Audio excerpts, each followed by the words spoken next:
Hello everyone and welcome to the webinar. Today we're here to discuss the Energy Efficiency and Conservation Loan Program from the Rural Utilities Service at the U.S. Department of Agriculture. This is the third in the series, and to give you a sneak peek for next week's, we'll be doing the second part of today's webinar. So today we'll be talking about residential energy efficiency programs, and this is part one. So please join us for next Thursday's webinar, which will be part two of today's programming. At the end of today, we'll be doing a quick poll to determine which issues you're most interested in learning more about, and that'll be the conversation for next week. And a quick sneak peek, we'll be having Amy Bryan from the Jackson Electric Membership Corporation join us, as well as Danielle Burnett here from the Department of Energy. So we hope you register for next week's webinar. Now on to this week's webinar. As I mentioned, we're talking about residential energy efficiency programs. You'll be hearing from Gerard Moore from the Rural Utilities Service at USDA, Gary Stooksbury, CEO of Aiken Electric Cooperative, Lindsey Smith from the Electric Cooperatives of South Carolina, Danielle Burnett from the Better Buildings Residential Programs here at the U.S. Department of Energy, and I'm your host, Odette Muka. I'm from the Office of Energy Efficiency and Renewable Energy at DOE. And before we get started, you can enter any questions that might come up in the questions box on your dashboard. So feel free to enter those throughout the webinar, and we will answer them as we go. And if we run out of time, you can always email your questions to me at se@ee.doe.gov, and that email will be in the slides. The slides will come out tomorrow in an email to everyone who's registered. And with that, we'll start off with Jerry Moore from USDA. Thanks, Odette. Hello, my name is Jerry Moore. I'm with the U.S. Department of Agriculture. I work in the Rural Utilities Service, called RUS. Specifically, I am the Acting Deputy Assistant Administrator of the Electric Program. I want to discuss with you today a new eligible activity for RUS loan funds, the Energy Efficiency and Conservation Loan Program, also called the EECLP. The few slides I will present today just give an overview of the EECLP, where it came from, why it's here, and how it can help people living in rural areas. Other presenters today will discuss their experiences with energy efficiency programs in residential applications, and DOE will discuss some best practices of energy efficiency from their Better Buildings Neighborhood Program. Next slide, please. So where did EECLP come from? Well, in 2008, the Farm Bill specifically designated energy efficiency as an eligible purpose for RUS loan funds. We then drafted an associated regulation to implement this requirement.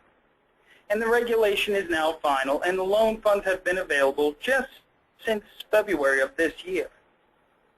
The regulation now allows electric program borrowers to re-lend RUS loan funds to their consumers, and that is for implementing energy efficiency upgrades. These consumers may be residential, commercial, and industrial. These efficiency upgrades are to be located on the consumer side of the electric meters. These upgrades must also be undertaken in the borrower's service territory. Now, eligible efficiency upgrades include HVAC upgrades, lighting, ground source heat pumps, and load modifiers, such as renewables like solar installed on the consumer side of the electric meter. But we don't dictate the type of efficiency upgrades our borrowers undertake. Remember, we designed the EECLP to be very flexible. We seek to enable our borrowers' efficiency ideas, not dictate them. There are so many possibilities for how to use these loan funds for efficiency. We want you to be able to tailor your energy efficiency program to suit your own specific needs within your own service territory. Next slide, please. Now, a typical RUS borrower's energy efficiency program would have the utility relending loan funds to the consumer. The utility can charge an interest rate above the cost of money from RUS. That interest rate is presently limited to 1.5%. So the total interest rate is the federal financing bank rate plus 1/8% plus 1.5%. Also, on-bill repayment of the consumer loan is a very popular option for these type of programs. Now, let's talk about loan terms. Loan terms are determined based on useful life of the efficiency upgrades. Terms can be up to 30 years in some cases. The loan requirements for energy efficiency are similar to our existing program, but we do ask for some new requirements from our borrowers if they seek these loan funds. That is an energy efficiency business plan and an energy efficiency quality assurance plan. Any utility that has an existing EE program probably would have created these documents or documents similar to them already. As a matter of fact, it was the examples of existing cooperative energy efficiency programs that inspired us to implement these requirements. We saw some really good plans out there. We realized that many borrowers are small utilities with limited resources. So consider this. The larger the borrowing entity becomes, such as a generation and transmission co-op, the greater the economies of scale achieved when establishing or running an efficiency program. That being said, though, our first EECLP borrowers were distribution co-ops who did a great job with their respective applications. Next slide, please. Let's talk about who is an eligible borrower for EECLP. For an existing RUS borrower, you are already eligible. For all else, there are several different perspectives included on this slide. But essentially, you must be in the business of providing electric services to people living in rural areas. Please realize we have some constraints on who we can lend to based on statute and regulation. Next slide, please. Now, I've just given you an overview of EECLP. There's so much more to discuss. If you have a chance, please take a look at our website for more information and consider applying for an EECLP loan. We'd love to talk to you about it, and thanks.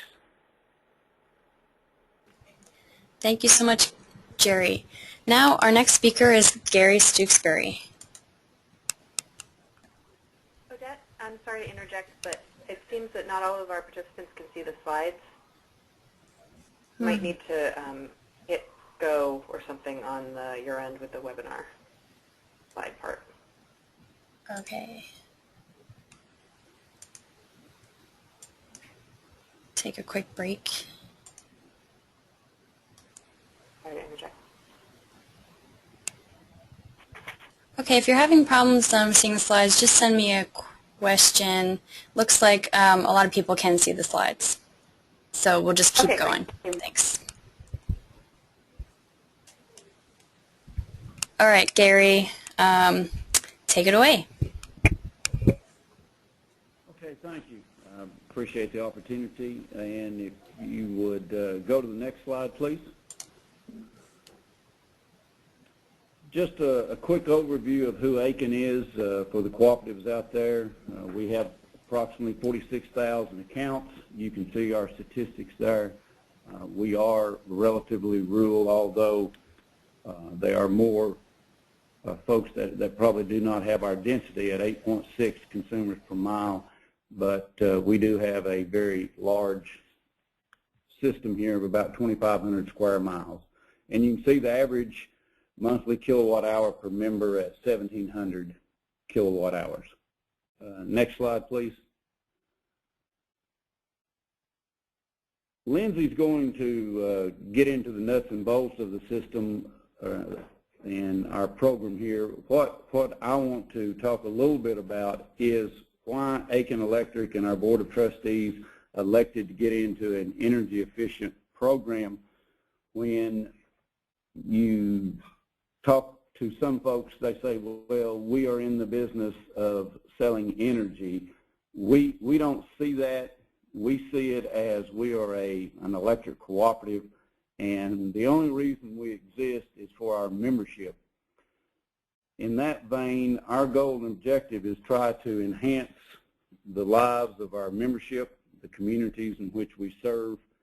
So we got into this program to assist our members, realizing that we do lose margins, but the way we put our business plan together, we feel very confident that we're going to do this slowly. We're going to do it as time permits with a part-time person, and we contract the post and pre-audits out, so there's not a lot of program cost in our minds. But the real reason we got into this is the lady in the picture. We assisted her in reducing her energy costs by 40%. And we've got a lot of success stories of a lot of other of our members who have done the same thing, because in order to go through our program, if we cannot produce savings for you, then we don't sell you a product that does not produce those type of savings. If we could go to the next slide, please. As you can see, we've been in the program a couple of years now. We do not advertise this program. It is a lot of word of mouth. We have a booth at our annual meeting, and we are growing it, and it is very successful. We're afraid if we were to do a full-blown advertising campaign, we would be overwhelmed. So we have gotten the results you see here on the screen, with about 450 people have contacted us, talked about the program, and currently we've got about 165 of our members in the program and with on-bill financing. And as you can see there, we've loaned out $1.6 million to those folks. An average loan is right at $9,500 per home. We're extremely pleased with the results. Our board gets a lot of comments about, we really appreciate what you've done. You've actually assisted us and changed our lives as far as the savings that we have seen. So the membership is extremely excited about it, and you know, our goal and objective is to continue to do this and reach as many of our consumers as we can as we have the resources available. We are currently in the process of going out for another red leg loan. That's how we have financed ours, and Lindsey will get into that in just a few moments.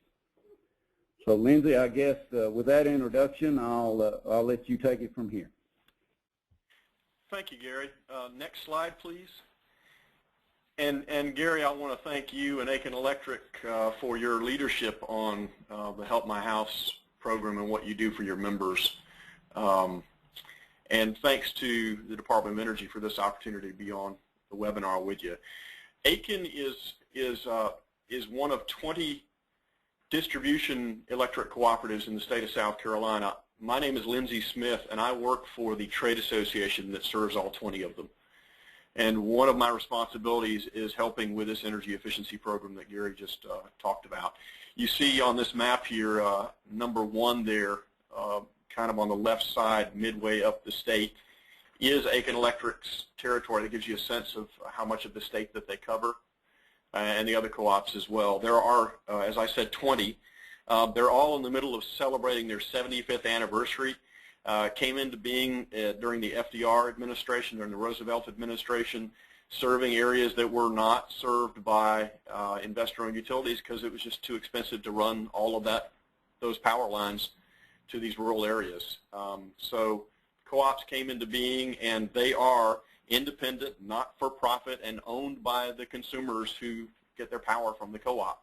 So they're a different animal, which, as Gary also alluded to a moment ago, is why you know, they are running programs like Help My House.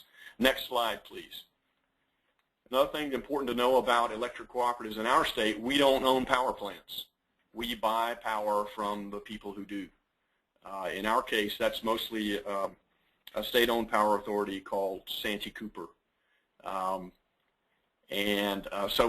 basically think about 20 co-ops throwing their money into a hat and then going out on the wholesale market through their generation and transmission cooperative called Central Electric, which is a cooperative of the cooperatives that goes out and buys the power for them and then distributes it back to the systems so they can get it to their consumers.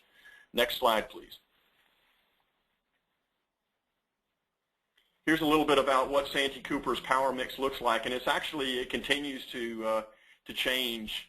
As you've read a lot about fracking and how that's changing things with natural gas. It's certainly having an impact here in South Carolina.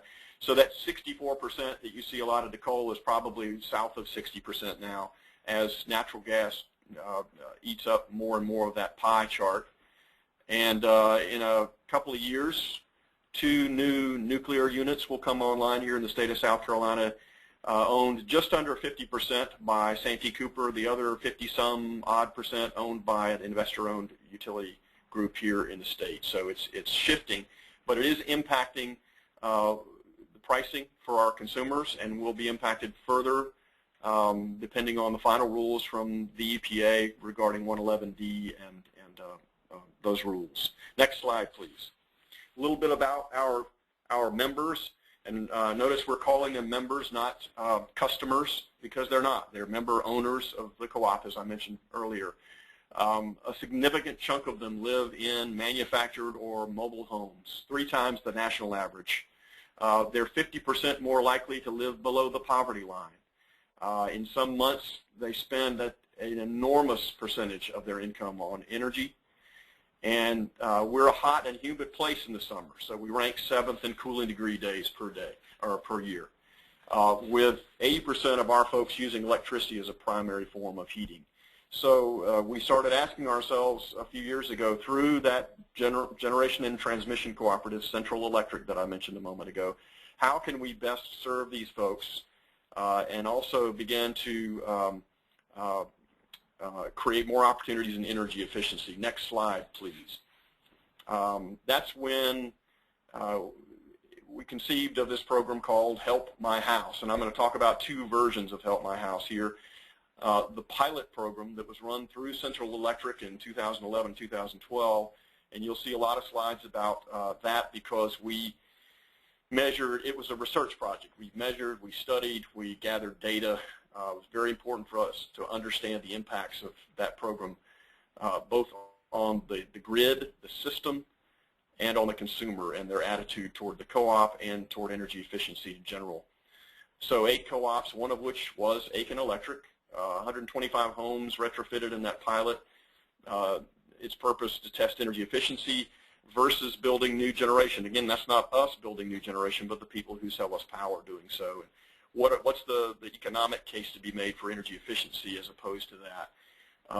With funding coming, as Gary talked about, from the RUS through its Rural Economic Development Loan and Grant Program, which we refer to as Red Leg, that's 0% dollars to the initial borrower, but some rules apply to that make the transaction a little more complicated. I'll talk about those in a minute.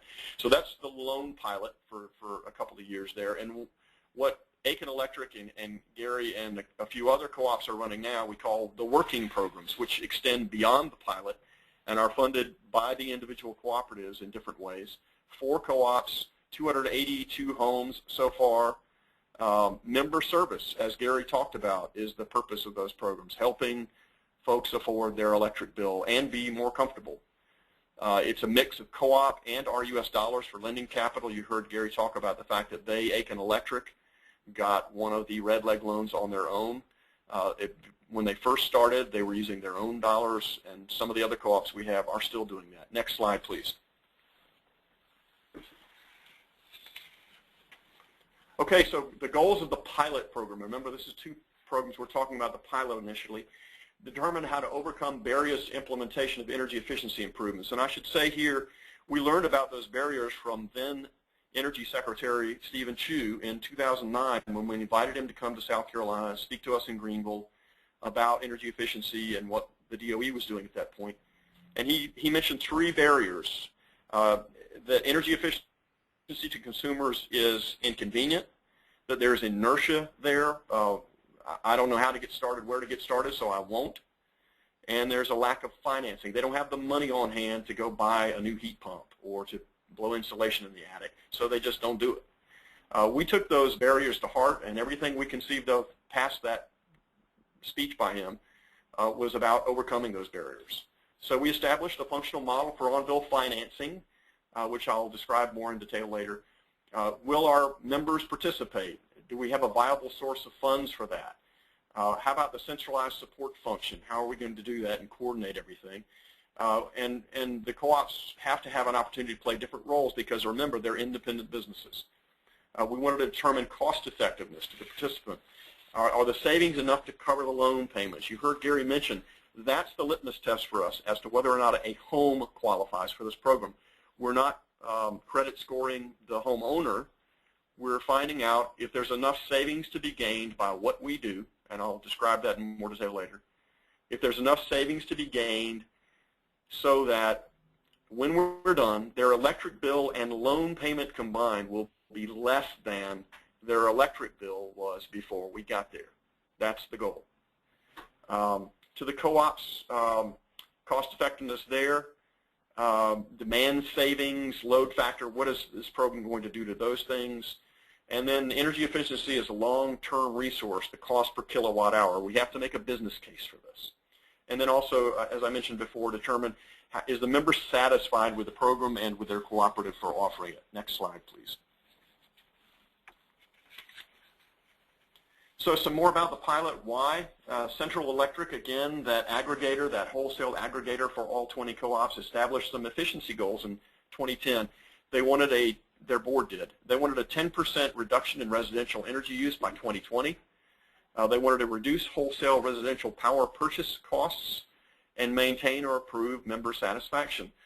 They partnered with us, the trade association, the Electric Cooperatives of South Carolina, to design the pilot program. And of course, since 2010, progress with the federal legislation to enable more financing. You heard Jerry Moore talk about one facet of that, the EECLP, a moment ago. And the pilot program kicks off and accesses what, for us, was the red leg financing at that point, the USDA financing mentioned in the bottom bullet there. Next slide, please. The way we structured this was on-bill financing that very much looks like a tariff. We got a state law passed in 2010 that allowed us to move forward and put loans on the meter of the home. So the loan stays with the meter. The homeowner can come and go, but that loan is tied to the meter. The power can be shut off for lack of payment of the loan. That was the central piece of that state law, which did not exist prior. The loan stays with the home if the home is sold, as I mentioned, and as I also mentioned earlier, no credit check is needed under those circumstances. Next slide, please. This allows co-op members to finance energy efficiency measures with low-interest loans, zero down. Loans are repaid on monthly utility bills. So that barrier that Secretary Chu told us about, I don't have the money on hand, we overcome that immediately by just giving them 100% loan, low interest, which in the pilot, by the way, was 2.5% interest. We let them pay it back on their monthly bill, and enables those without sufficient cash to finally do those upgrades they've been needing, in some cases, for many, many years. Next slide, please. So more about the pilot. Next slide. And the key partners who were affiliated with that, I mentioned Aiken Electric. They were one of 8 co-ops that raised their hands when asked for volunteers to participate in the pilot. Central Electric Power Cooperative, that generation and transmission co-op, G&T, important, the backstop for this thing. They were the ones who went and got the red leg loan from RUS, and then we were there as the trade association to help where we could. Next slide, please. The Environmental and Energy Study Institute, important partner in this process for us, assisting us with program design, outreach, evaluation. We would have toiled in obscurity here in South Carolina without their help, bringing this to the national attention by having a presentation when it was all said and done on Capitol Hill, presenting the research findings. They gave us a national awareness we would have not had otherwise, so important partner. Their work paid for in part by the Doris Duke Charitable Foundation, a grant from them. And then operationally, we needed a ton of help because this was all new to us, and we hired EECLP out of the Northwest to come help us with program planning and management. Next slide, please. Talk about the structure of how this worked. There you see Central Electric, the G&T on the top left. That's where the program emanates.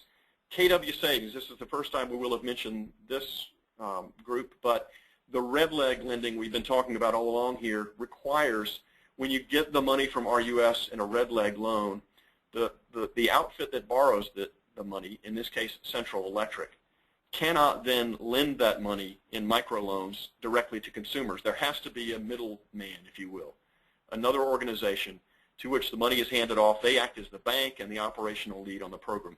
So that entity for us is KW Savings, and still exists and still helps co-ops like Aiken with their programs. And I'll talk more about that in a minute. So KW Savings works and coordinates directly with the electric co-op. The co-op has an account rep, an individual on staff who works and is the lead there.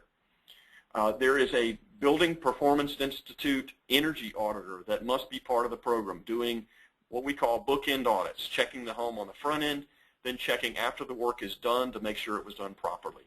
So we provide that auditor, but in some cases the electric co-op has its own.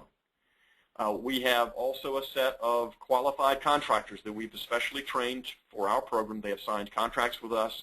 They know they do not get paid if we come in and do a post-weatherized weatherization audit, and find that the home doesn't meet our standards. The contractor is called back to fix whatever is wrong and then gets paid. And then, of course, the person we're doing this all for, the consumer member. The next slide, please. So KW Savings, a little more about what that is. It's an a la carte administration. You don't have to take it all, but you can. But these are some of the things KW Savings can and does do. Total program management. So we can take over. We can be the end-all, be-all if the co-op needs us to be. Or you can choose any or all of these other components: audits, management, loan processing, which we involve our credit union in here, member service and support, communications, problem resolution, and mediation. Next slide, please. A bit more of the process. Here's how it works. A participant is sometimes selected. This is sometimes self-selected by someone calling and having a complaint about high bills. If that's the case, we, in most cases, the co-op will ask a few questions to select and see if the home works for our program. And then you send out someone for a visual audit to take a look around the house at the age of the heat pump, cracks around windows and doors, how much insulation is in the attic, those sorts of things, the condition of the home. If the home passes that piece, we go on to the full-blown energy audit by the Building Performance Institute certified auditor. That's a blower door test, duct blaster test that creates numbers for us that, when coupled with some computer software, allows us to project how much money we can save that homeowner, how much energy we can save. And as I said earlier, that's what qualifies the home or does not. Assuming the home qualifies, there's a loan approval process for the homeowner and home, and the contractor selection by the homeowner. We give them some choices. They make the choice. Once they do and the contractor does the work and installs, we come back behind, as I mentioned earlier, do another comprehensive energy audit and approve the project or call the contractor back to fix it if there's anything wrong. Next slide, please. In the pilot, almost every one of the homes got air sealing, a very common problem. Another very common problem that's often overlooked, sealing the ductwork in the home, 98%, and you see the other percentages there. Attic insulation, another big one. Electric furnace to heat pump. I mentioned earlier how many of our members are in manufactured or mobile homes. Most of those are sold with electric furnaces. That's an awfully expensive way to heat a home, and it's not uncommon for us to have double-wide mobile homeowners who are paying electric bills in the hundreds of dollars in January and February, even here in South Carolina.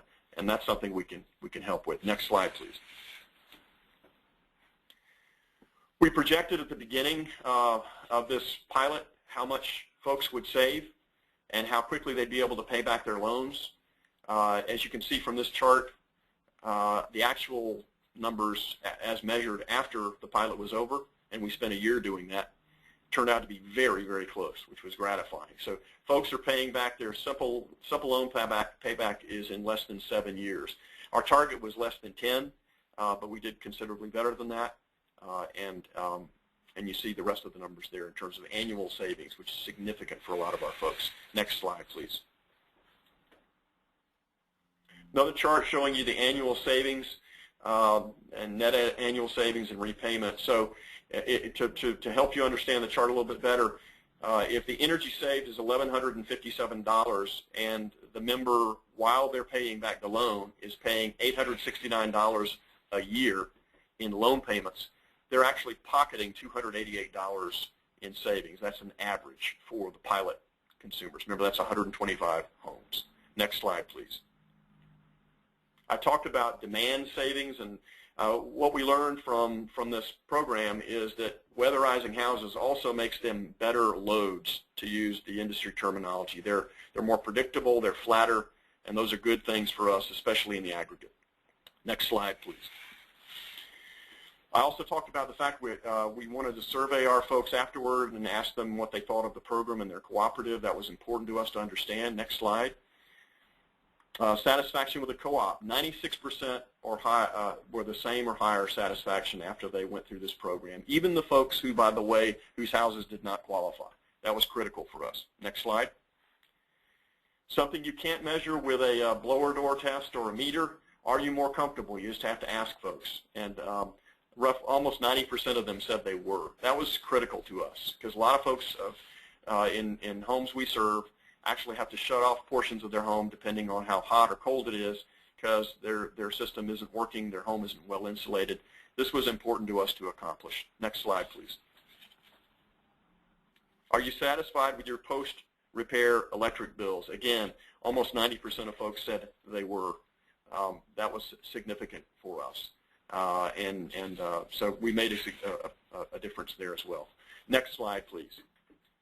Case in point, the home of Terry and John Norsworthy. They're retired individuals who live in Somerton, South Carolina, served by Santee Electric, one of the other co-ops that participated in the pilot. You see the size of their home, year it's built, and the measures that they had installed. These were the ones we concentrated on incidentally. The new heat pump, sealing the ductwork, air sealing attic insulation. Why those? Because they pay back quickly. No windows, doors, those kinds of things. Can they make a difference? Sure they can, but it takes longer to pay for them. They're more expensive, and the goal of this pilot was to make it easy on folks and help them pay off their loans so that all of the savings went in their pockets. And you see the loan amount there. Next slide, please. Actually, I think there's one more piece here. Yeah, to show you their monthly bills are now $150 to $200 lower than they were before the house was weatherized. Next slide. Just to walk you through quickly some of the conclusions we gained from the pilot. Average home electricity use dropped by 34%. Savings exceeded the loan payment. We talked about that. Coincident peak savings also dropped, and the load factor unchanged would have improved with load control switches. We did not put any switches on water heaters or things that we could control in this particular program because we wanted to see energy efficiency operate on its own. I mentioned the homes became more comfortable and that the pilot spawned some active programs that we're working on now, including Aiken's. Next slide, please. You have to be able to make a business case for on-bill financing. We are not for profit, but we also have to keep our lights on. So in the short term, participant and member satisfaction was positive. The load factor impacts were minimal for the cooperatives. Lost revenue is small, and Gary can speak to that. Even for a long-term aggressive program. Speaking of long-term, energy efficiency targets, one of the things that the EPA is going for with its proposed 111D rules, so that's a good thing. Energy efficiency is also a lot cheaper than building new power plants. Again, we're not going to be building new power plants, but we'd be, by extension, helping to pay for those built by others. Broader economic benefits are that it's good for contractors. We're giving people jobs and other local businesses in the supply chain. Next slide, please. So quickly again, next slide, to talk about the working programs that have extended beyond the pilot. The co-ops such as Aiken that have chosen to continue and go on with their own programs must first go through the KW Savings Board process of becoming a Help My House program. Help My House is our brand owned by KW Savings, and these are the things we ask every co-op to do. Those comprehensive audits of every home. The loan documents have to have a process where they're vetted here, whether they're produced by us or by the co-op. We want to continue to collect data on homes. How are these measures working long term? What are the changes in consumer behavior that are going to affect what we do? And then a shared business plan. How are you going to, as a co-op, run this program? We want to see that up front. Next slide, please. So these are the co-ops that are now running their own programs. Aiken Electric, Black River Electric, and Sumter. Little River Electric has an asterisk next to it because they've just joined us and are in the process of weatherizing their first home. Santee Electric, based in Kingstree, South Carolina, and York Electric, and they have actually just completed a 10-home pilot that incorporates our measures and switches on thermostats for heating and air conditioning systems. So 282 homes since the pilot. That's over 400 homes collectively between the pilot and these programs. And a lot of people's lives literally changed by changing their homes and by giving them some cash in their pockets they did not have previously. That's all I have for now. So Odette, I'll throw it back to you. Okay, great. Thank you so much, Lindsey and Gary. I'm going to encourage everyone to continue to send in your questions. We've gotten a lot so far, and if we have time at the end, we'll answer them, and if not, we'll send out the questions and answers via email afterwards.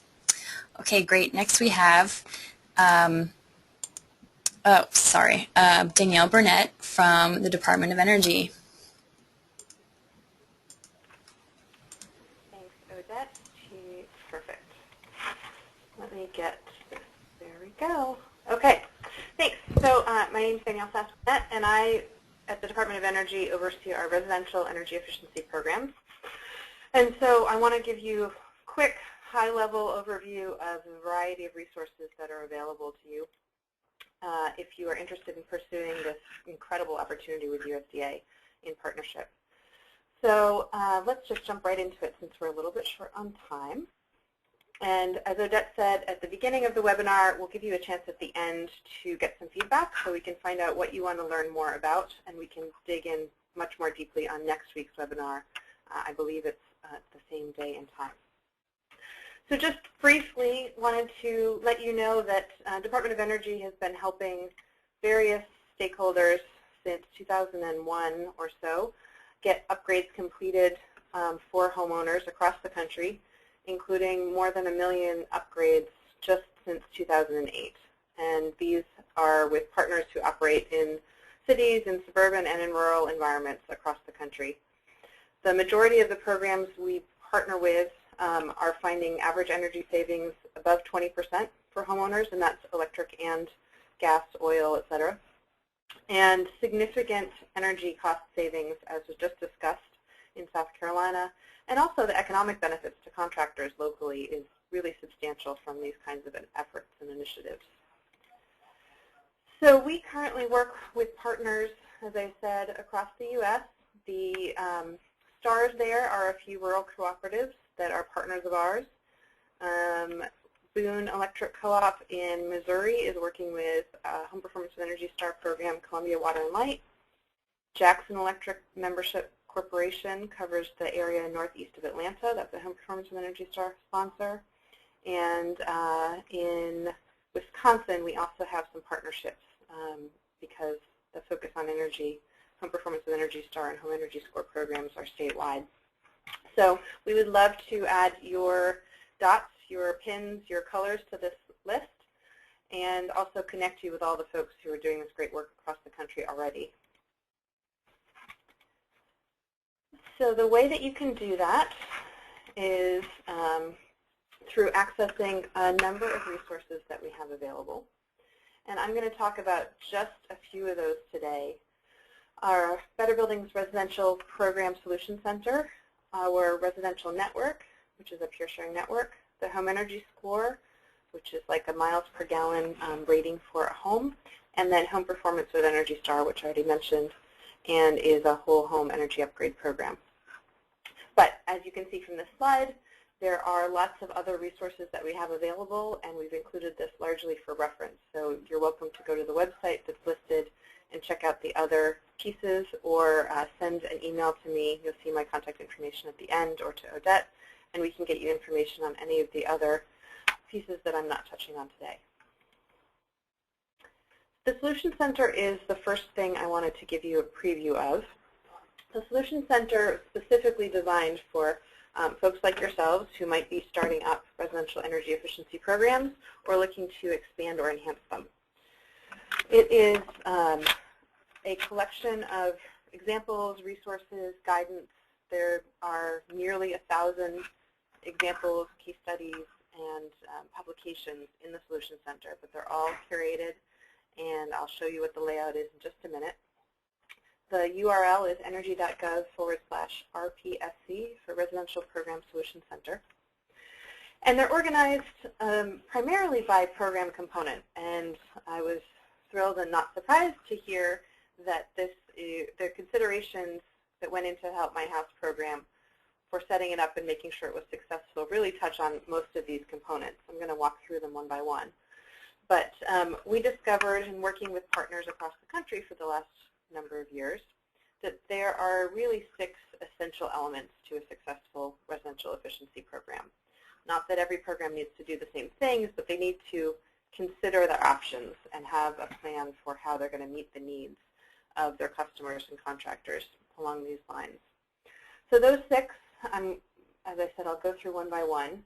The first is obvious for all of you. We're often talking to broader audiences, but understanding the market for energy efficiency products and services in your marketplace and what your organization's role in it. So if you are a co-op, you probably think similarly to the discussion we just had and want to be serving your members and ensuring that you're helping them reduce their costs while also taking into account your own if you're not a generation in generation role. So we have resources that talk about ways of thinking about market assessment, ways of going about market assessment, and tools that can help with that. There's also the program design piece, and one of the key parts of Help My House that I heard is that you make it really easy for the customer, for the consumer, for your the person who's actually going to be going through the process. And you ensure that they have a point of contact to help work through the process. It's very personal, it's local, and that's really a hallmark of success. The programs that make sure that they're thinking about the customer first and foremost, regardless of how complicated it might be on the back end, and it doesn't have to be, that the customer sees everything as being simple and easy. The next one is around answering the question of how well are you doing it. And again, Help My House is a great example of taking that task very seriously and understanding what you got out of the program and seeing that it was valuable and something that you would want to continue and expand. And we have resources around identifying what you want to evaluate and how you might go about the data collection to get there.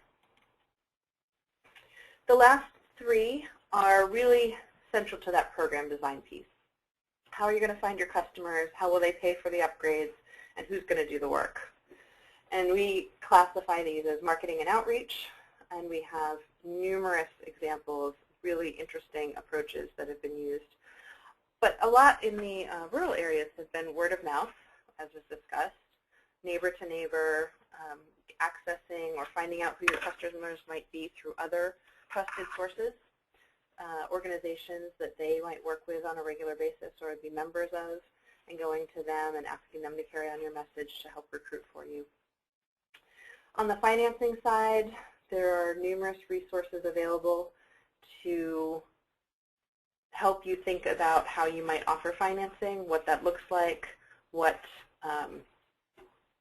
who you might want to partner with beyond the USDA for actually servicing the loans, et cetera? And what are some kind of key questions you'll need to answer in ensuring that you've got a good financing program set up and a good offer? And then one of the absolute most important pieces of all of this is who's actually going to do the work in a customer's home. Because if the work isn't done right, then they're not going to receive the savings. You won't receive the savings and the benefits. And so ensuring that you have a really good partnership with local contractors who are going to be able to deliver for you and who will ultimately be the face of the program when it comes to somebody knocking on the door and going in and touching the attic or the HVAC system, the heat pump, et cetera. And so lots of tips and lessons learned around working successfully with contractors.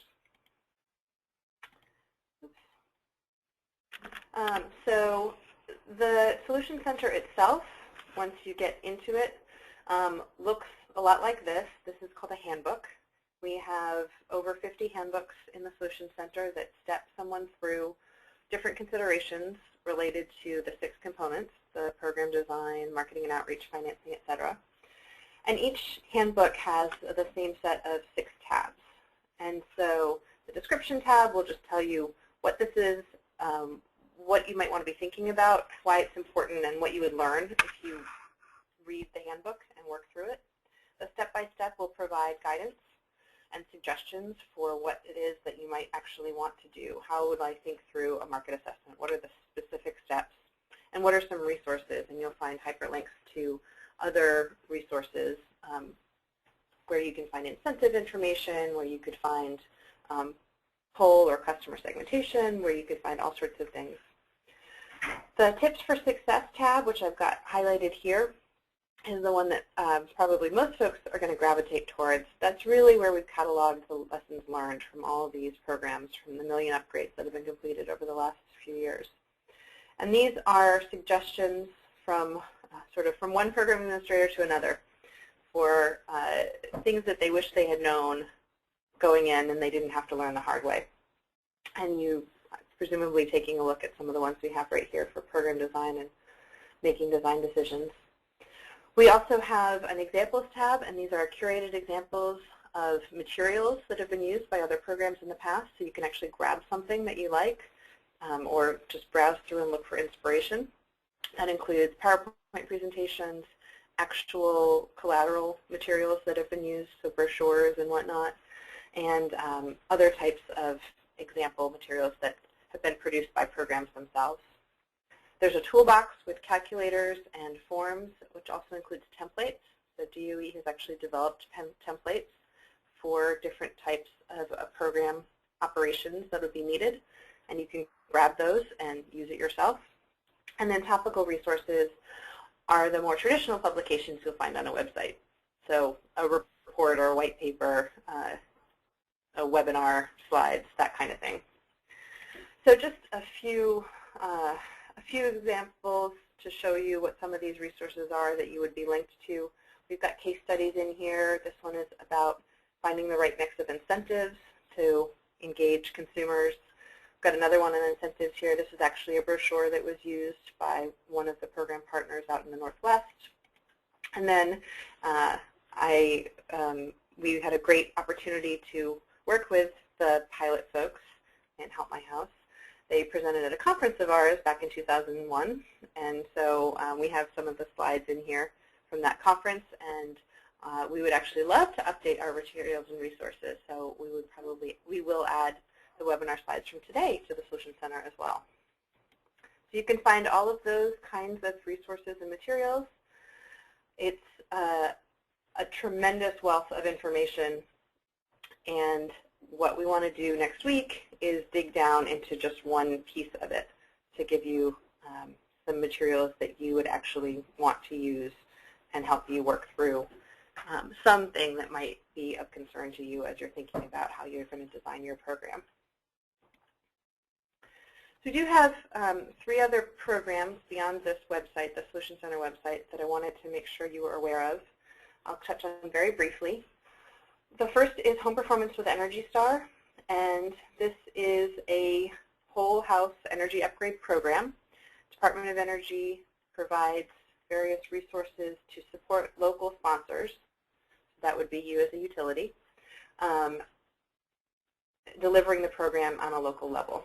And you can see here from the graphic some of the typical home improvements are exactly those that were discussed earlier, sealing air leaks, adding insulation, etc. And we offer resources to help you figure out what to do through Home Performance with Energy Star. The benefits of joining on as a sponsor are that you get to access the Energy Star brand, which has tremendously high brand awareness, over 85% across the country. Also end up eligible for awards and recognition from Department of Energy and EPA, who jointly manages the Energy Star brand. You get an account manager and direct technical assistance in addition to peer-to-peer technical assistance. And you can have confidence in leveraging a national platform. We have a sponsor guide and reference manual. We have detailed information and protocols that can be helpful when designing a program and that you could use as part of your application to USDA. The program sponsors themselves, if you were to join on, would provide a network of qualified contractors. So these would be the BPI certified folks who would actually go in and do the work.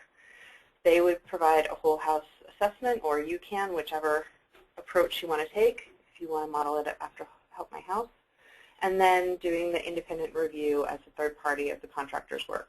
Again, this all models the example that you just heard about. But if you sign on with DOE, you'll get to use the Home Performance and Energy Star logo and branding, among the other benefits I mentioned. The next major resource and program that we offer is the Home Energy Score. Home Energy Score was launched in 2012 and has about 25 program partners across the country, who, some of whom have just started and are ramping up dramatically with the number of homes scored. We're looking to get many thousands more over the next year.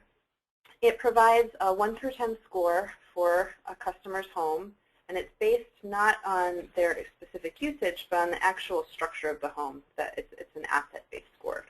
And so it makes assumptions about what normal usage conditions would be so that it can compare one house within a region within the country, and the scores all make sense relative to one another.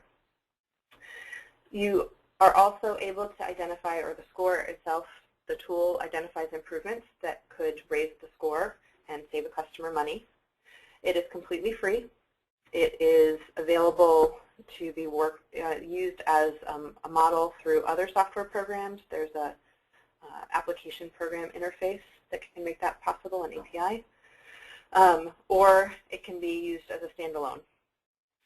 It takes quite a bit less time than doing a comprehensive energy assessment or energy audit with a blower door. That is not required for getting a score.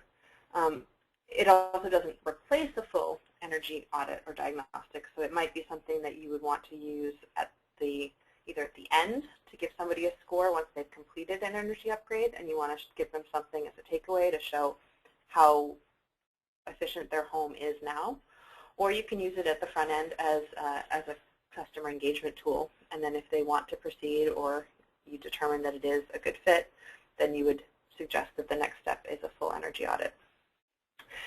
If you are interested in partnering with us on this, there is a website there, homeenergyscore.gov, and I also provide links at the end.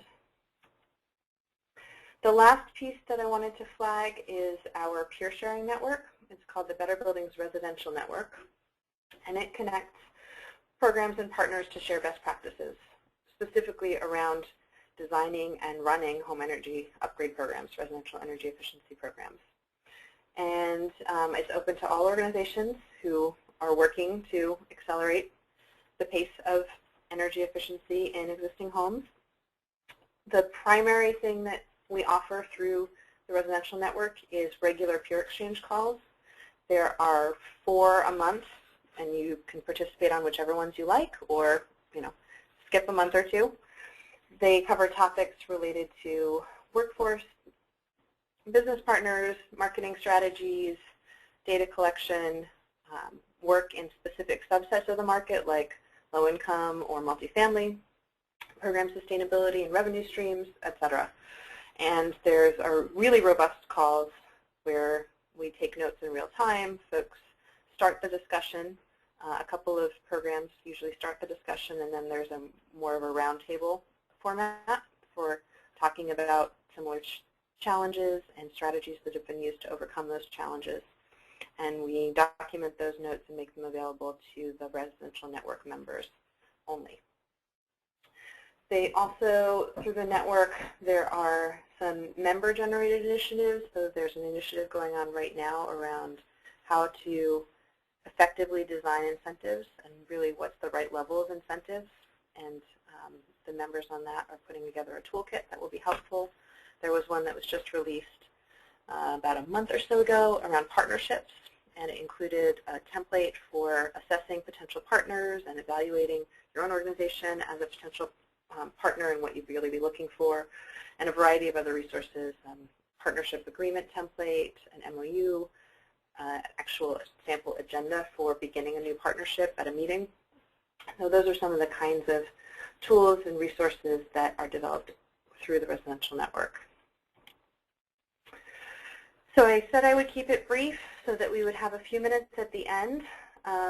You can find out all of this information and more on our website, energy.gov/EERE Better Buildings Residential. And I also look forward to talking to folks next week, digging in a little bit deeper on some of the specific content that we have available and that might be helpful to all of you. So I'm going to turn it back to Odette to run our poll to find out what explicitly you would like us to cover in next week's webinar.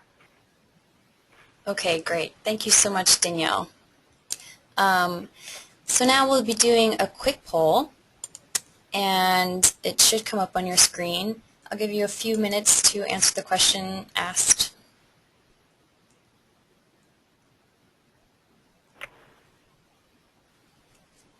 This question is about next week's webinar. What are you most interested in hearing more about?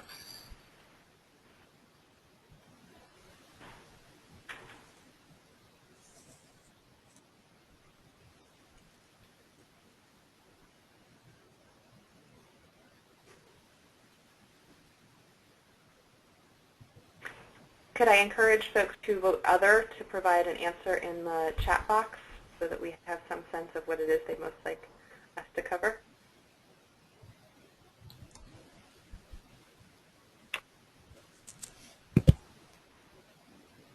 We can give folks a couple more, a little bit more time to answer the question, but in the meantime, maybe we can take some questions that have come in. So one question came in for Lindsey, asking about the cost to the program administrator of the program you were describing. Yeah, I don't know whether they're asking specifically about the pilot or about the existing programs, but let me do my best to kind of tackle both possibilities in the short time we have remaining. Remember that in the case of the pilot, that ran through Central Electric, the Generation and Transmission Cooperative, as a research project, and for that reason, the direction we got from Central Electric was, let's not concern ourselves with cost as much as we do with collecting good data and with running this program as meticulously as we can in terms of learning from process. So over $2 million was invested in the administration of that program for those 125 homes. A lot of people, of course, the consultants that I mentioned in the stakeholders slide, you saw that. And about half of that, less than half of that, was lending capital for the loans, which came, as I mentioned during the presentation, from the Rural Economic Development Loan and Grant Program from RUS Red Leg. At that time, limited to $740,000 increments. Central kicked in the rest to make a little over $1 million in lending capital, and the rest was administrative expenses, some marketing expenses, the surveys that we talked about, consultants, and so forth. In the ongoing program, the expenses vary, and I know that's a vague answer, but it's because, as I mentioned during the presentation, each cooperative has a good deal of latitude as to how they're going to run the program, whether they're going to hire KW Savings to do a lot of the work for them, whether they have people on staff to do the work for them. But on average, each house costs about $1,000 to $1,500 administrative expenses because of those audits and so forth. which in most cases are paid for by the electric cooperative, not by the homeowners who go through the program. So about $500 worth of expenses for the audits alone. Then there's the lending, the loan processing, going back out to the home and so forth. So about $1,000 is a good average to give you. I hope that helps answer the question. Great, thank you. Looks like we've hit the end of our time, so we really appreciate everyone for joining us today, and encourage you to send us any questions at that email address, se@ee.doe.gov. We got a ton of questions in the chat box and only had time to answer one, so I'll be sending out an email with the questions and answers that we received, so apologies for that. And just a quick reminder, please join us for the remainder of the webinar series, and part 2 of this energy efficiency for residential programs will be this time next week. I want to say a quick thanks to all of our wonderful presenters, and thanks to everyone who joined us. And we hope you'll join us for next week. And goodbye.